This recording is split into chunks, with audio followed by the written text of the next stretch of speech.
তোমার আয়না তোমার চেহারার ক্ষুদ্র ক্ষত দেখতে সাহায্য করে, কিন্তু তোমার চশমা তা করে না। চশমা বলে বা আয়না বলে, যেখানেই আপনি নিজেকে সঁপে দিবেন ওখানেই আপনার দুর্বলতা শনাক্ত হবে। যার কাছে বা যাদের সামনে আপনি নিজের হতাশা, কষ্টের জায়গা, দুর্বলতার জায়গা, আনন্দের ক্ষত কিংবা দৈনন্দিন অভ্যাস ব্যক্ত করছেন, মূলত সেই আপনার ক্ষতিটা করতে পারবে। যাকে বা যাদেরকে দূরত্বে রেখেছেন, নিজের সম্পর্কে ধোঁয়াশায় রেখেছেন, তারা আপনাকে নিয়ে শত শত ছক আঁকলেও পিছে আঘাত করতে শতবার ভাববে। সুই যখন কাপড় বুনবেন, সূচিই জানবে কাপড়ের কত ফোর।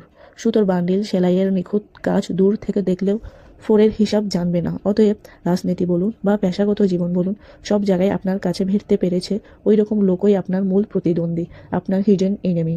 তাই কাদেরকে নিয়ে চলবেন, বলবেন, বসবেন, তা যদি নিজের সেন্স দিয়ে সময় মতো কাউন্ট করতে না পারেন, তাহলে হয়তো সাক্ষী হবেন চরম ক্ষতির।